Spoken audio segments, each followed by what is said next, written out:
Hello, ladies and jelly spoons. Episode 199 today, Tuesday, 10th of May, 2022, which I am going to be talking about. Episode 199 of all things. It's an incredible number. About The Cure's most recent studio album, which is only 14 years old, which means it's still at least only half the age of the most recent Sisters of Mercy studio album. And that album is 2008's 413 Dream. And I'm going to be talking about this, and I'm going to be talking about that, and I'm going to be talking about the singles and what was happening in the band at the time today. And in my mind, it's not 14 years since the most recent studio album. In my mind, 2008 is what, 3 years ago, and it's 2011 now. But I know it really isn't. But that's how my brain kind of sees things, and that still means that actually there'll be a Cure album coming out next year. And we've been told by Robert Smith that there'll be a Cure album coming out this year. I will believe it when I have it in my grubby little paws. Well, not grubby, not little. They're quite big actually, these paws. But there you are. And so this isn't one where I don't have to go and write down loads of things and remember it all, because I was paying attention. I was seeing The Cure. I saw The Cure 3 times between 2006 and 2009. Obviously, bought the singles, EPs, the DVDs, the albums, the gig tickets, all of that type of stuff. And as the last episode, when I came to the end of talking about 2004's Cure album, in May 2005, The Cure announced some summer concerts, which were news to at least one member of the band, Roger O'Donnell, who wasn't aware that those shows were going to be taking place. But he found out not long after that he had left the group. So effectively, Robert reconfigured The Cure as a trio with Simon on bass, Simon having been there on and off since 1980, Jason on drums, as a trio, with both Roger and Perry no longer in the group. One could argue that that was a good move. I don't necessarily think it was. I think that Perry had been, a member of the band circle since the early-ish 80s.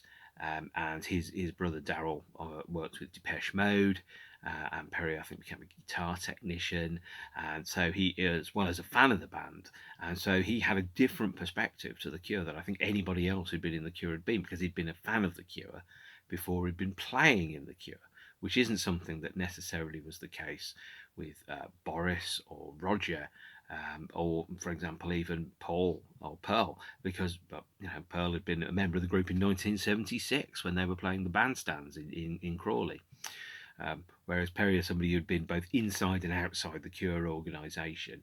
And in the last episode, when I talked about, I think, some of my opinions about some of the Cure's activity in 2004, doing a MTV Icon show and a duet with Korn, for example, I was pretty harsh, but also I think that the Cure was starting to overthink their activity. So it's like, we're legends now. We're meant to be doing this.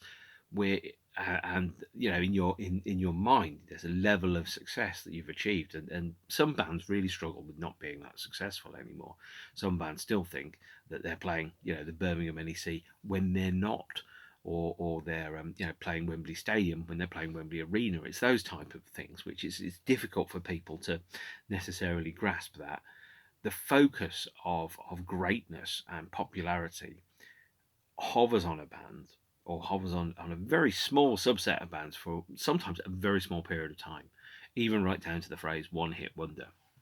The Cure were very, very lucky to have the success that they did, that lasted as long as it did, and for everything that they did up to probably the Wish period is to be getting bigger and bigger, and then for the band to be contracting in terms of their popular appeal.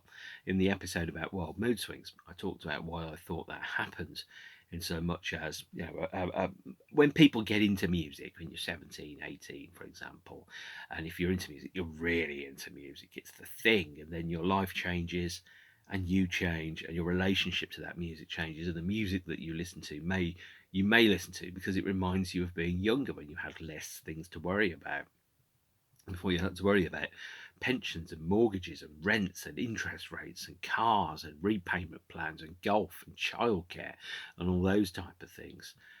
Any excuse I've got to diss golf, I will take that with both hands. But then when you associate the songs from that age with the age that you are, sometimes you let go of those things. Some people grow out of the Cure, or they grow in a different direction from the Cure, and some people come back to the Cure later on, and they go, "Well, I haven't seen this band." I mean, I saw a post by someone who hadn't seen the band for 29 years, in the gap in between Crystal Palace in 1990 and seeing them in Glasgow, so Bella Houston Park. Not Bella Houston Park, but seeing it in Glasgow in 2019. And I'm like, the Cure was still there. It was you that went away. The Cure didn't go away. The Cure was still there. A good cure is for life and not just for Christmas. And you can kind of fool yourself if you only play one stadium show a summer that you're still a stadium headlining act. But then you think, well, I used to do 12 arena shows and now I do 4 arena shows. And luckily, I think the Cure have changed that because they've announced an arena tour, their first arena tour in the UK since 1996 this year. And they're playing 3 shows at Wembley and Birmingham and Cardiff and I think Leeds and Glasgow and some other places. So it's the kind of tours that they should have been doing in the year 2000, the year 2004, 2008. They should have been playing arena tours as opposed to just playing one big and pretending still got it. Guys, the world has changed and you have to live with that changing world. And I think maybe Perry, having been outside the group and liking the group, was able to see that in a way in which perhaps the people that had been inside the group since they were 14 or 15 weren't able to. But Perry and Roger were told that their services were no longer required, and the Cure became a trio. And all that stuff hit the fan around about 29th of May 2005 on the Chain of Flowers website. And then an announcement was made, and the Cure existed as a trio, not for the last time or the first time in their lives. The band went into the studio and they recorded an EP called Foreplay, which doesn't physically exist. It's a download-only EP of re-recording of the title track from their first 4 albums, Three Imaginary Boys, 17 Seconds, Faith and Pornography, which was recorded to promote the reissues of those albums that had just come out. But that was the Cure as a trio. The band also did an AOL session as a trio, and then on the 18th of June 2005, they made the announcement that Paul Thompson, who's now known as Pearl, had rejoined the group on guitar, and the band were playing as a 4-piece, no keyboards or guitars. And I was very, very pleased about that. I think Pearl is a phenomenal guitarist. I certainly didn't miss the keyboards when he was in the group. I saw them at the Royal Albert Hall, hence the T-shirt here, which I haven't worn for a few years because there's only so many times you can wear a T-shirt. And I saw them at Wembley Arena in 2008 and at the O2 Arena in 2009, and didn't really miss the keyboards because the way in which Robert and Pearl played, they played all the parts with the exception of the soaring keyboard line that's in play for today. Luckily, the audience sang that, so nobody really noticed or really minded. And the first fruits that came out from that 4-piece was this DVD release, Festival, recorded at the Summer Festival shows in 2005, starting I think in St Malo or Bencassim in August and running through for about 5 or 6 weeks, 8 or 9 or 10 shows. This is not a great live release. It was the first Cure official live DVD after Trilogy, and it was as far as I was concerned, it was the first it was a Cure concert film that I saw the most for a very long period of time. Trilogy being obviously Pornography, Disintegration and Blood Flowers being played in full, plus 2 very miserable songs from the Kiss Me Kiss Me album. Festival actually felt like a Cure live show, although it was a lineup of the band that I hadn't seen. It gave the people that hadn't had a chance to see the Cure in their new 4-piece configuration a chance to see them on their TV. This is effectively the Cure's version of an official bootleg. It was not recorded or filmed with the aim of being released. It became a live document after the fact. So it was a combination of footage that was broadcast on the telescreens, which were on either side of the stage, TV broadcasts, bootleg footage shot by fans, all melded together to create a fairly rough and ready, almost an official bootleg kind of Cure release with phenomenal soundtrack. The soundtrack to this, absolutely brilliant, by the way. Absolutely love it. Fantastic. It sounds amazing. It doesn't look amazing. It looks like a shoddy VHS because that is what it is. It is, low quality visuals, but the performances, the track listing, the audio is brilliant on festival. But I do wish inevitably it should get some kind of record store day release in a few years' time as a triple LP or something, on no doubt on coloured vinyl or a picture disc. It's always a picture disc, isn't it? And bearing in mind that Three Imaginary Boys had its 42nd birthday, 43rd birthday this week, and Pornography had its 40th birthday this week, and both of those have had picture disc releases in recent years. Of course, Festival will be on a picture disc at some point in future, but I do recommend seeing this. This is also, by the way, the shows this were taken from were and are on YouTube, and the festival show release itself is almost definitely on YouTube, but I haven't looked. 2006 saw the newly composited four-piece of The Cure break cover from recording sessions for their as yet untitled next album, with the release or with the performance at the Royal Albert Hall of a one-off show for the Teenage Cancer Trust on the 1st of April 2006. This was before the Teenage Cancer Trust shows by The Cure cost £125 a ticket. I think it was £25 a ticket. And the show sold out very, very quickly. In fact, there was an old box office called Star Green. I had tickets for the 5th row on the floor in my Star Green thing, and I realised I'd forgotten my password because I hadn't used the Star Green password for about 6 months.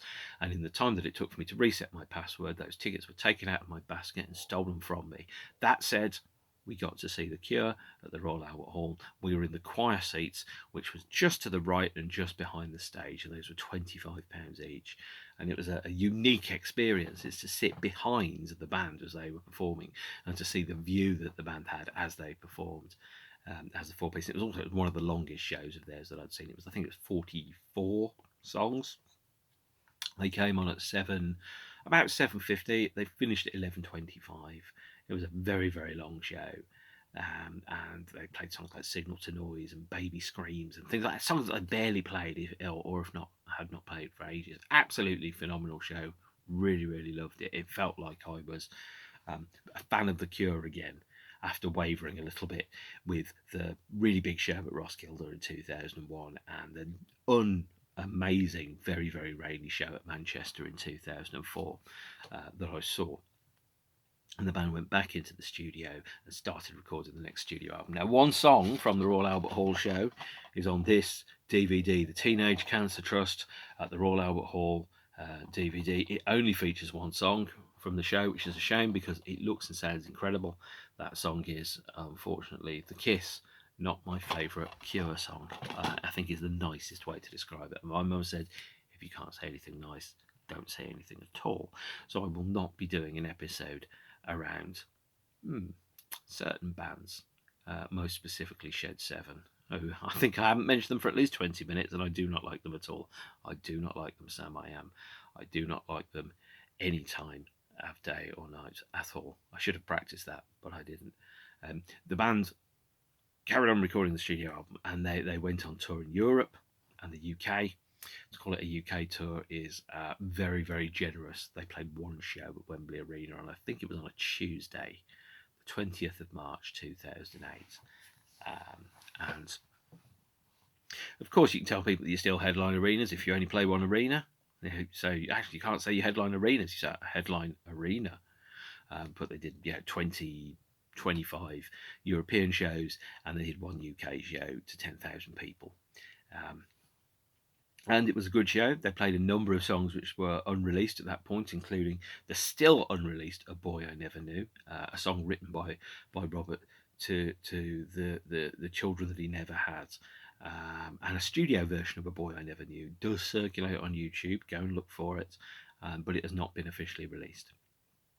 And they played 2 or 3 songs from the rest from the as yet unreleased album. I think they played Freak Show. I think they played The Only One as well, except it was called Please Project at that point. And then went to America and they did an arena tour there. They did a number of shows in America were filmed and broadcast on television. I think New York was broadcast. I think Charlotte was broadcast as well. The Paris show and I think Valencia on the European leg was broadcast on television as well.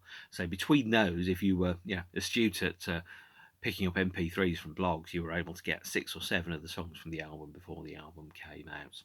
And they played Europe, and obviously they did Paris and Valencia, and those were on television.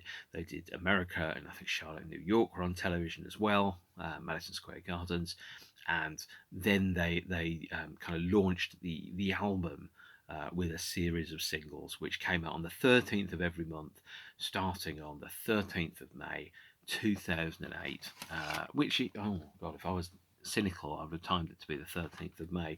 The first single was The Only One, which was previously known as Please Project, and they did do vinyl editions, 7-inch versions of them, but I didn't because I was buying CDs. I didn't even have a record store in my town, so I couldn't go and get Cure's album, the Cure's singles. I had to go and ask my partner to go and pick them up from the HMV in Maidstone as a special trip after work. So The Only One was released on the 13th of May 2008.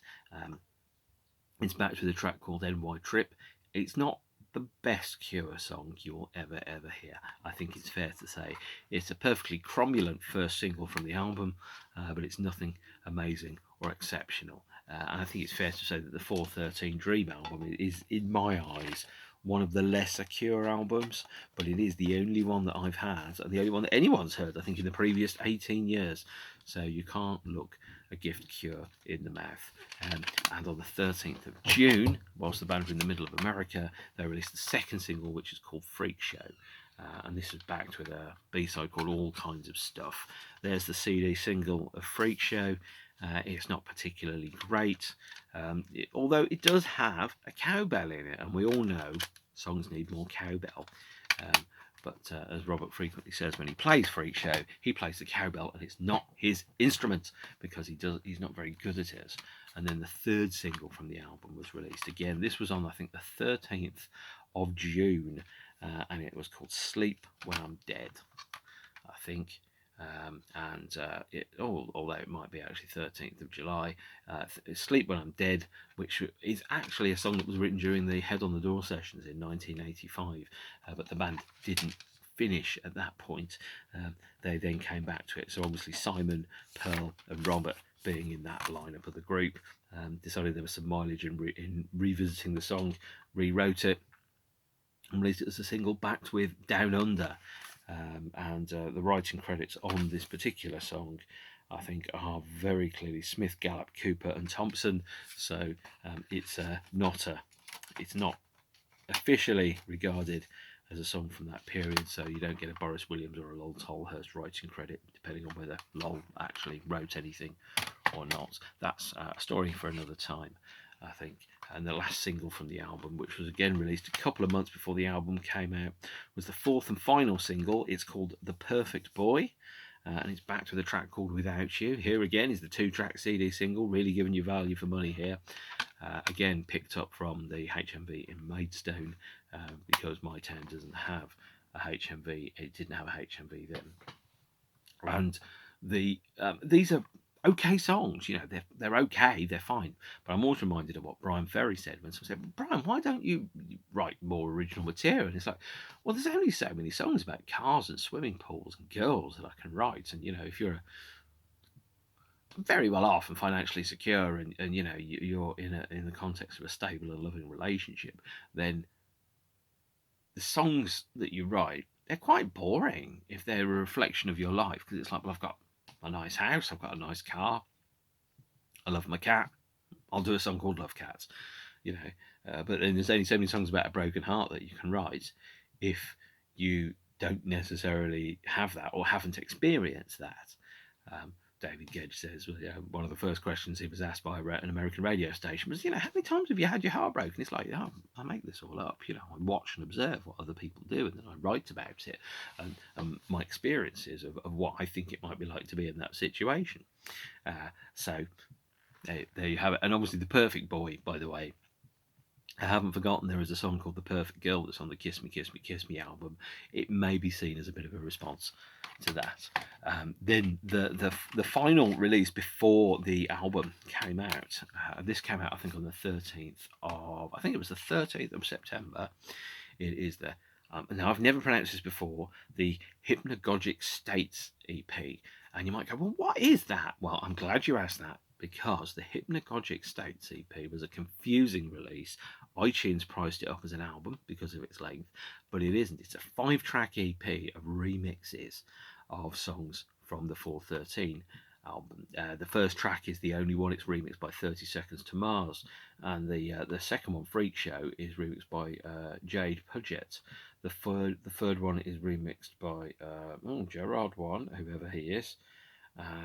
Perfect Boy is remixed by Patrick Stump and Pete Wentz. And then the last track is a previously unreleased song called The Exploding Head Syndrome, which is a remix by 65 Days of Static, who supported The Cure on that tour. And 65 Days of Static took all the singles from the album and they turned them into one huge track, which they then remixed. So it's almost like a remix of every single track off the album, or more correctly, every single off the album. Well, you need to work on that sentence. Every single single off the album as a 20 or so minute remix, and that's what turned the Hypnagogic State into an album, according to iTunes. Robert Smith got involved, got it priced down to a single. But this is effectively the remixes that didn't go onto the CD singles. And then, of course, you had the release of the album. Now, the album was preceded with a one-off live show in Rome, a free one in the amphitheatre just near the Colosseum, or in fact in the huge space that's near the Colosseum, I think. And the band debuted playing the album in full, in sequence, in order, free, in Rome, and what was broadcast on MTV, and that was at the Piazza San Giovanni on October the 11th, 2 weeks before the album came out, as a 4-piece. And then they played, the 13 songs from the album, some of which they've never played before or since. I think songs like Siren Song and Switch they probably haven't played at any other time, actually. So unique one-off performances of those. And then they did an encore of singles, including Lullaby, Fascination Street, Wrong Number, The End of the World, The Walk, Love Song, Friday I'm in Love, In Between Days, Just Like Heaven, and Boys Don't Cry, which was a 23-song live set. And that was broadcast on MTV. It was also released as a bootleg DVD, and here it is, Underneath the Italian Stars, on the Apocalypse Sound label. I bought this in Manchester in the summer of 2009, and it's just a fairly standard DVD. I hadn't yet worked out what YouTube Downloader did, or that I could put YouTube shows onto MP3 sticks and then I'll watch them through the USB stick on my DVD player. Should have learnt that. Sorry, long day, and I'm trying to cut down on my caffeine intake.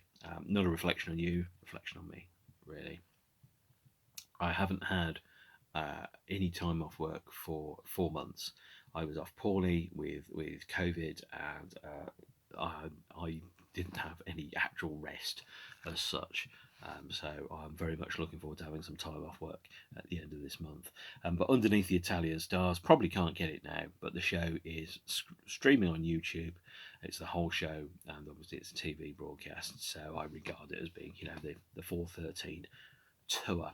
And then the album was released on the 28th of October, the final Cure studio album released to date, 413 Dream. And 413 Dream is, in my mind, it's an incomplete album, because at the time that it came out, Robert was talking out a companion release called 414 Scream. 413 being made up of the brighter, lighter songs, and 414, the second album by the same lineup, recorded at the same time, made out of darker, denser, heavier songs. So if you listen to 413 and you go, well, where's the songs like Disintegration and The Same Deep Water as You in 100 Years? They're sitting on a hard drive somewhere in Surrey. I'd love them to come out. I think there's some great songs in there, but no, apart from A Boy I Never Knew, I haven't heard them. I don't know what they're like. I'm only going on what I've been told. And as we know, Robert can be a notorious fibber for telling you what he thinks is going to happen but hasn't actually happened. If you look through all the cancelled Cure projects that there are, there's a Cure at the BBC box set, there's Show and Orange on DVD and Blu-ray, there's remasters and expanded editions of Wish and Wild Mood Swings, there's the 414 Scream album, in fact there's the 426 remixes album, which is 26 non-album tracks, mixes and versions, which was talked about at one point as well, albeit very, very briefly. If you want to just look up Slicing Up Eyeballs list of all the Council Cure projects, bottom line is there's quite a lot, including the Mexico 2013 DVD that was filmed by Tim Pope, which included one of the shows that the band played, which was the longest show the band have ever played, which is 50 songs. I'm like, wow, that's incredible. The longest show I've ever seen is The Cure, which was a mere 45 songs. So to get an extra 5 songs on top of that is quite an experience. And so released on the 28th of October and accompanied by no live shows whatsoever, was the long-delayed 413 Dream, which is 13 new studio recordings by The Cure. You'll notice the cover art here now that Pearl is back in the band's organisation. Has put that together. It looks and feels like a Cure album. It's a strange one. It features, a resurgence of the hand imagery which you get on Wish, but it also features 4 and 13 written on there. And the idea being a dream. A dream is a word that appears a number of times in Cure songs. There's the Japanese dream. There's a number of other songs that make explicit references to dreams, including Lullaby and Sleep When I'm Dead, and the idea being that these are kind of like the thoughts of a disconnected mind while it's asleep, kind of rampaging through various ideas.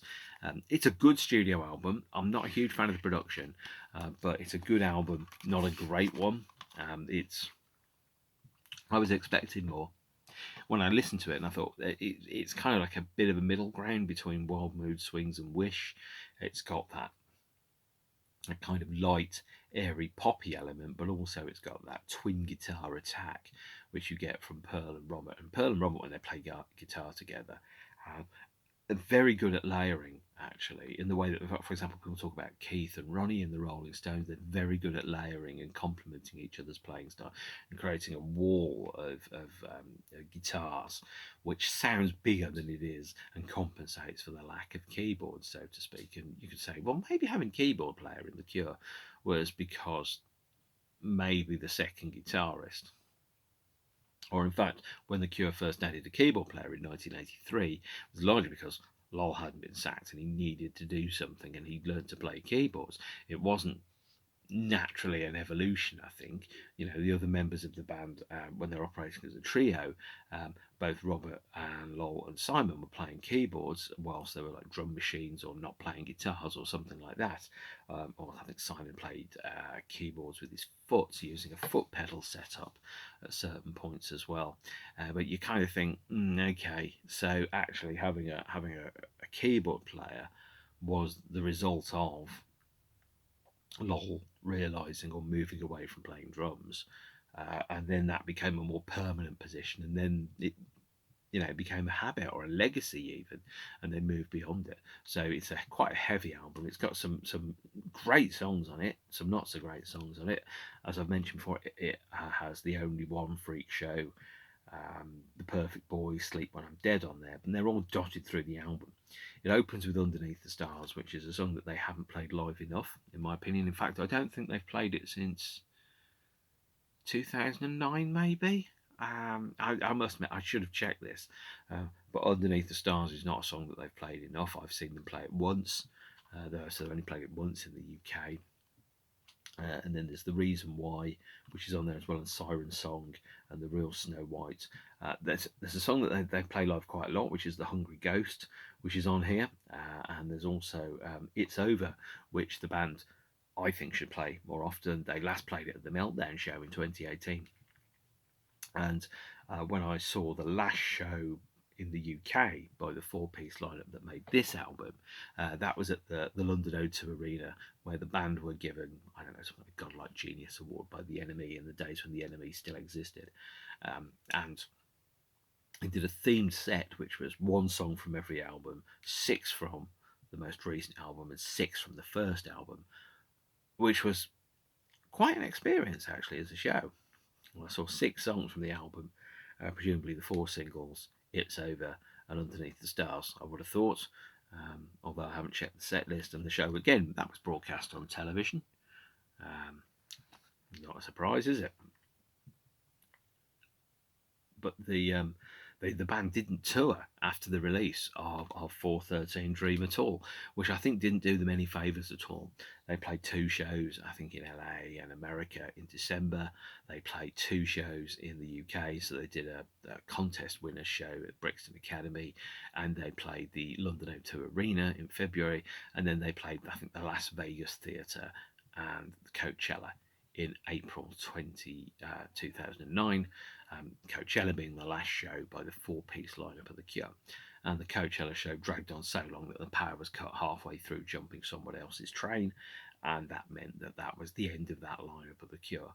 The band went quiet, they had no shows booked after that, and there were lots of rumours flying around that Pearl had left the group, and it was only when the band resurfaced officially in 2011 that the truth, the facts that Pearl wasn't a member of the group anymore, were confirmed. And I think that's the next time that I talk about The Cure, as I talk about that, and what that's happened and what The Cure have been doing for the past 10 years, which is largely playing live and occasionally doing reissues. I think 413 Dream is one of my lower rated Cure records. It's better than The Cure. It's better than The Top. That's about it. Everything else is better than it, which is a shame. And that's not to say it's a bad album. It isn't a bad album. It's quite good. It's got some really good songs on it. But when you're dealing with albums as good as Disintegration, Wish, Blood Flowers, those type of things, you then go, that's a very, very high bar to hit. And not everyone will get to that bar when they get to that level. But there you are. There's very little actually about this album that I can say apart from say it's quite good. It's very cromulent. It's very, which is a lovely word from The Simpsons, by the way. It's perfectly cromulent, which means it's perfectly adequate. It's a good Cure album by Cure standards, but a good Cure album is not the best that The Cure can do. The Cure can do a heck of a lot better, and they can, and they have, and I'm confident that they will do that again. But 413 Dream is it. If this is the last album that The Cure make, it's perhaps not the way I wanted the band to end in terms of being recording artists, in the same way that Vision Thing isn't the way that I wanted the Sisters of Mercy to end their recording career. Chinese Democracy is not the way that I want Guns N' Roses to end their recording career. Tour de France is not the way I want Kraftwerk to end their recording career. And I have to, if you want a band to finish and go, this is it, this is the final album that we make, you want it to be as good as The Division Bell. You want it to be, as good as, I'm just trying to think of another band that I've seen that don't exist anymore, really, but you want it to be great, don't you? You don't want it to be, I prefer the earlier stuff. You want it to be better than that. You want it to be incredible. You want it to be up there with Closer, Strange Ways, Here We Come, those type of albums. But this is not that. This is just another Cure album. Just another Cure album is still better than some bands' entire careers. Certainly 413 Dream is better than the entire of the recorded output of Menswear and Shed 7 and Ocean Colour Scene put together. That's not to say that I hold any of those bands in high regard. I definitely don't. But it's an okay Cure album, and an okay Cure album is still better than almost every other album that's ever made, but it's still not amazing. And that is where that ended. Now I saw I saw the last UK show by this lineup. They played 2 shows after that, and I thought this lineup was brilliant, really good. You could see that Pearl had been playing with the Simon and Roberts in various configurations since 1976. So there was 33 years of on-stage chemistry there, and you could really see that happening when the band were playing. Robert was playing in a way that felt invigorated and engaged, and he didn't seem to be unhappy in the way that he had done when I'd seen the 2004 shows. And Jason always looks like he's very happy to be playing, and Simon does as well. And it really felt like the band had turned a corner and become revitalised by this lineup. But then something happened off stage sometime between April 2009 and May 2011, and that band ceased to exist. And I think that's why Robert chose not to revisit, remix, and finalise the 414 Scream album on the grounds that what is the point of releasing an album by a band that doesn't exist? And if you're financially secure and you fulfilled the purposes of your contract, you could only do things because that's what you want to do. In the same way that if you're in a band and it feels like a job, and you kind of go, oh God, if it's Tuesday, it's got to be Sheffield. Why do I have to play Sheffield? You then kind of think, maybe, this is a job that is a privilege to have. It may not be financially rewarding, but compared to having to go and sit in an office and answer phones and do emails all day long about purchase orders and accountancy and things, you might sit there and go, if you don't feel that enthused about a job that literally thousands of people would give their teeth to do, maybe you shouldn't do it. And so with that, because the band didn't exist anymore, and I think Robert felt disheartened by the end of that particular lineup, he didn't feel the compulsion to go back and finish it. That album has never come out. No one's ever heard anything of it. I really wish we did. I wish we got more out of that lineup. It felt to me like that lineup had a lot more left to give, but circumstances and factors went against it. And that is where the Cure were. They went very, very quiet. 2009 to 2011, the summer of 2011, was a very I say interesting, but it wasn't interesting. It was a strange time to be a Cure fan because the band weren't playing live, the band weren't making any announcements, the band weren't doing anything, and I just kind of thought that maybe they were doing the thing that they'd done in 1988 and they'd done in 1994 as well, is that the band were just resting and thinking and having some some well-deserved rest and recuperation. R&R, I think, is what they call it. But as it turns out, the next time that we saw the Cure, the world was very different, and the Cure was very different indeed. And that is the next time I talk about the Cure, whenever that's going to be. I'll talk about what's happened in the past 11 years because it's been a great time to be a Cure fan. The past 11 years, apart from the fact the Cure have not released any new studio songs, not one new studio composition since 2008, and that's interesting, isn't it? Because if you define yourself and your career rests on writing and recording songs, and if you run out of songs and you're not writing songs, then what do you do? Do you play just nothing but old songs? Do you become a touring museum to who you used to be? I don't know. That's what we're experiencing now as Cure fans. It's basically I've come to the realisation that almost all of the bands I like are more than halfway through their career. They're old, they're knackered, and there's not going to be that many new albums by most of these acts. Of course, if there are, I'm going to buy them. Might not go and see them live, but I'm definitely going to buy the albums. And I really wish that there was another Cure album that would come out. But we've still got the Wish reissue, the Wild Mood Swings reissue, Blood Flowers, The Cure, 414 Scream, The Cure at the BBC, The Cure in Mexico 2013, the show and the Orange Blu-ray and DVD releases, which we've been promised for quite some time, which haven't happened. Being a Cure fan is an exercise in patience and broken promises, which I guess is a perfect metaphor for being an adult. because what you think is going to happen is never going to happen. You are not going to be sitting on top of a throne surrounded by the skulls of your enemies, hearing the lamentation of their women, and to see your enemies driven before you like some kind of middle-aged Conan, the middle-aged barbarian, or maybe Conan the librarian. What happens when you get older is you kind of go, okay, these are the battles I can fight, and these are the battles I can win. And the battles I can win includes, I've still got all those old Cure albums to listen to. That will be okay. Anyway, very long way of wrapping up when I've got absolutely nothing to say now, because everything else is what I talk about next with the Cure when I do the next episode. There won't be another one of these until at least the weekend. That will be number 200. I don't quite know what it's about.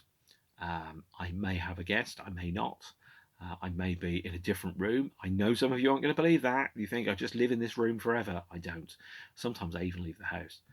Well, guess we'll see what happens there. But in the meantime, stay beautiful, take care of yourselves and each other, and I'll see you all soon.